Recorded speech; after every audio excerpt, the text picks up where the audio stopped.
आज की कहानी बहुत महत्वपूर्ण है, इंटरेस्टिंग भी है, रोमांचित करने वाली कहानी है। तो आइए समय न गंवाते हुए इस कहानी को सुनते हैं और समझते हैं। हेडफोन का प्रयोग अवश्य कीजिए, जिससे कहानी का मज़ा दुगुना हो जाएगा। और आइए सुनते हैं इस कहानी को। शाम के 4 बजे थे। रामदीन अपने दोनों बैलों को बैलगाड़ी में जोत कर अपनी हरी सब्जियों को बेचने बाजार जा रहा था। रामदीन एक किसान था। जब उसने सब्जी मंडी में सारी सब्जियां बेच दी तो उसे रोज की तरह अपने घर में, यानी कि अपने जब घर आता है वो, तो उसे आने पर रात हो जाती थी। उसने अपना जल्दी जल्दी अपने बैलों को सेट किया और घर की ओर रवाना हो गया। मंडी और रामदीन के गांव की दूरी लगभग 13 किलोमीटर थी। रामदीन अपने बैलों को हाँकता हुआ एक लालटेन के सहारे अपना रास्ता तय कर रहा था। गांव और मंडी के इस 13 किलोमीटर की दूरी के बीच एक घना जंगल तथा एक कब्रिस्तान पड़ता है। जब रामदीन जंगल से होकर गुजर रहा था तो ठीक उसी समय एक व्यक्ति ने अपना मुंह ढके हुए रामदीन को रोकता है तथा अपने साथ ले जाने को कहता है। उसने कहा, अरे भाई, मुझे कब्रिस्तान तक छोड़ दो। जनवरी की काली अंधेरी रात थी। रामदीन ने उसे बैलगाड़ी पे बैठा लिया। थोड़ी देर बाद रामदीन ने सोचा, थोड़ा बीड़ी सुलगा लूं। फिर पता नहीं क्या सोचकर रुक गया। उस अनजान व्यक्ति ने रामदीन से बैलगाड़ी में एक शब्द भी नहीं बोला। थोड़ी देर में कब्रिस्तान आ गया। उस अजनबी ने कहा, बैलगाड़ी रोक दीजिए, मुझे उतरना है। वह बैलगाड़ी से उतरकर जाते समय रामदीन को कुछ रुपए दिए। रामदीन ने उसके जाने के बाद लालटेन की रोशनी में उस नोट को देखा तो उसे लगा कि ये 100 रुपए का नोट है। उसे लगा कि ये कुछ ज़्यादा है, इतना भाड़ा तो होता ही नहीं है। रामदीन बैलगाड़ी से उतरकर उस अजनबी को कुछ पैसे वापस करने बैलगाड़ी के नीचे उतर गया, लेकिन तब तक देर हो चुकी थी। वह व्यक्ति अंधेरे में जा चुका था। थोड़ा रुककर रामदीन ने उस रुपए को अपनी जेब में रख लिया। अब रामदीन अपने गांव की ओर बहुत तेजी से बढ़ने की कोशिश करने लगा, लेकिन बैल थके थके लग रहे थे। अंधेरे में उसने बैलगाड़ी रोक दी। सोचा, एक कस बीड़ी के मार लूं तो चलूं, तब तक बैल भी आराम कर लेंगे। यही सोचकर रामदीन ने बीड़ी सुलगा ली और आराम से दम मारने लगा। रामदीन का लगभग आए दिन मंडी जाना होता था, इसलिए डरने वाली कोई बात नहीं थी। धीरे धीरे रामदीन अपने घर आ गया। उसने घर पहुंचकर सभी रुपए गिने, लेकिन 100 का नोट एक ही था जो उस अजनबी ने कब्रिस्तान उतरकर दिया था। लेकिन वो गया कहाँ? रामदीन ने सारी जेब उलट मारी, मगर वह नोट कहीं नहीं मिला। रामदीन की पत्नी ने कहा, अजी, उसने पैसे वैसे कुछ नहीं दिए, आपको पागल बनाकर चला गया।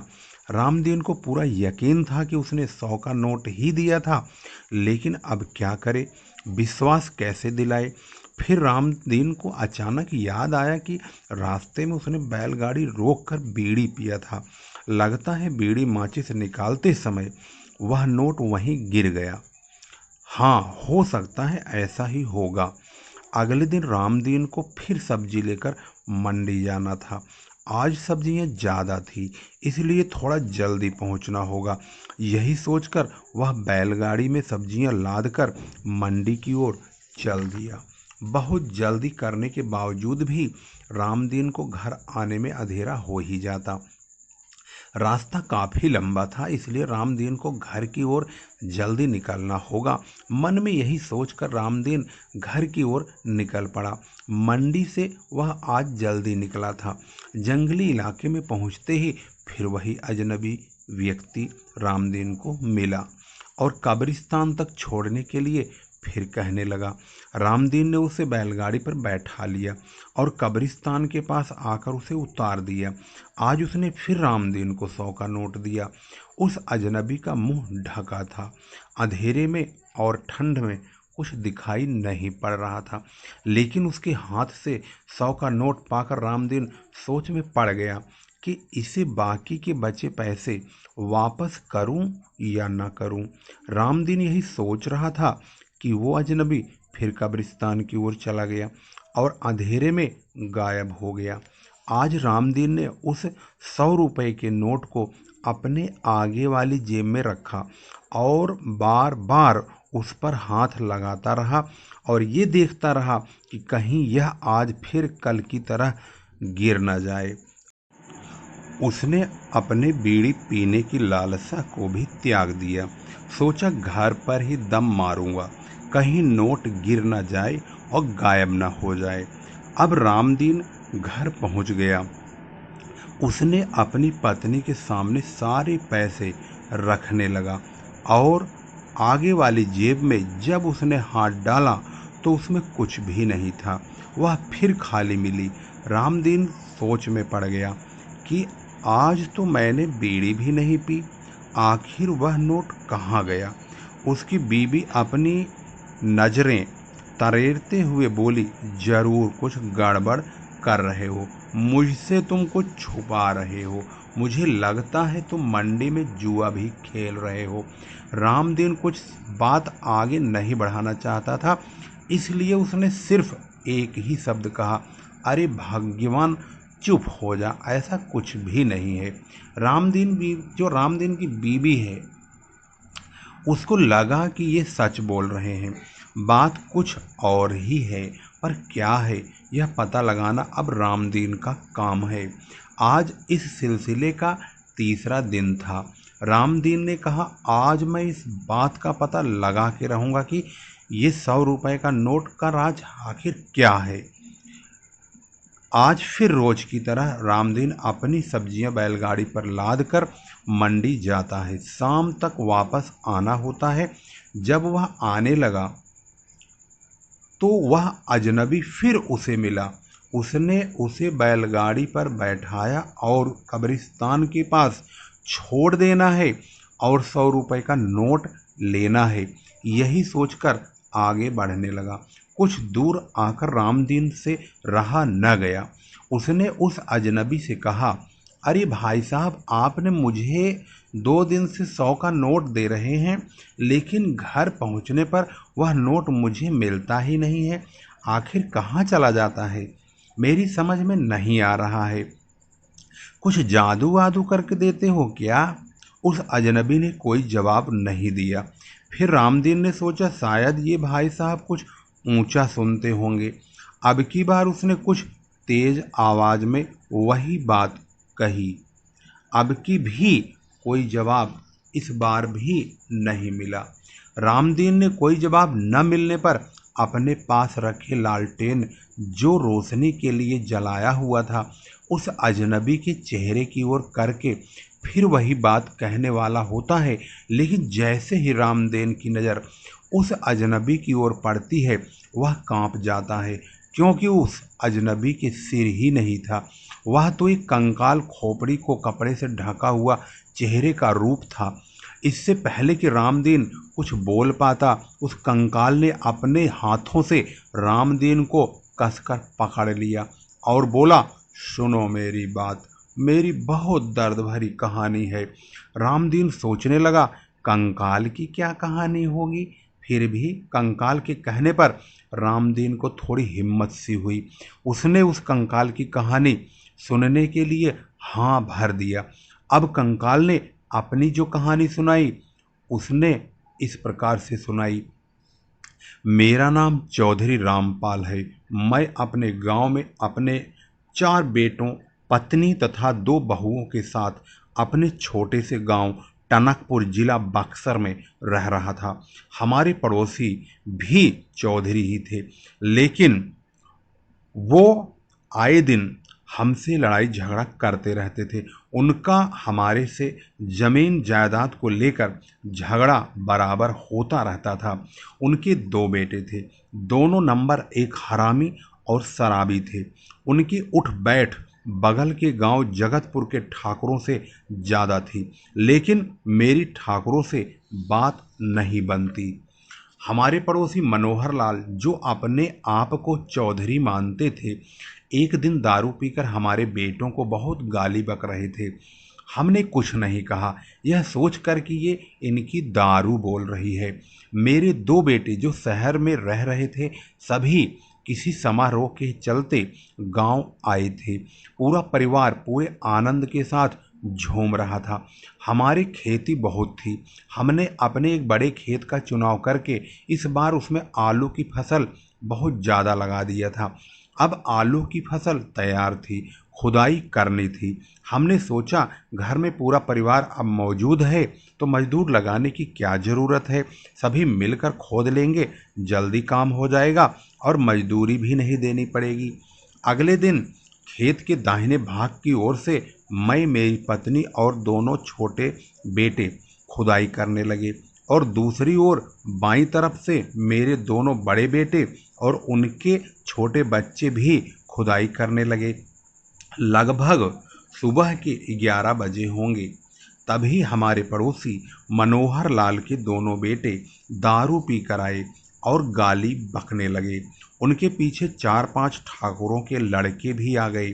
उन्होंने मेरे बड़े बेटों को बुलाया। मेरा बड़ा बेटा बहुत ही सीधा था, वह उनके पास चला गया। उन सभी ने मेरे बेटे से सिर्फ इतना कहा, बहुत चढ़ गई है सालों, तेरी माँ का डैश, तेरी बहन की डैश। इतना कहकर पांचों मेरे बेटे पर कहर बनकर टूट पड़े। जब वो लोग मेरे बेटे को बुरी तरह पीटने लगे, मेरा बेटा चिल्लाने लगा। चिल्लाते हुए उसने कहा, जब मुझे मार डालेंगे तब आओगे क्या तुम लोग। इतना सुनते ही मेरे तीनों बेटे, सबके हाथ में कुदाल और खुरपी तथा दराती थी, बिजली की तरह उन पांचों पर टूट पड़े। उन्होंने सबसे पहले मनोहर लाल के बेटे के पेट पर कुदाल मारकर पेट फाड़ डाला, वह वहीं मर गया। फिर जो लोग नशे में मेरे बेटे को मार रहे थे, छोटे बेटों ने उनमें से दो के पेट में खुरपा और दरांती मार दी। बाकी लोग भाग खड़े हुए, क्योंकि ठाकुरों की ओर से 3 लोग और मनोहर लाल का एक बेटा मौके पर ही दम तोड़ चुके थे।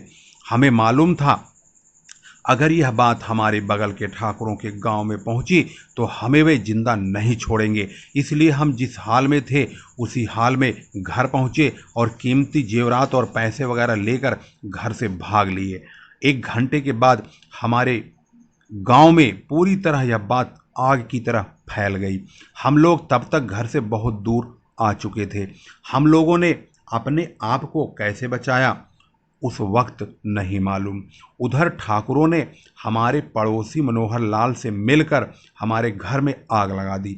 घर पूरी तरह धू धू कर जल के राख हो गया।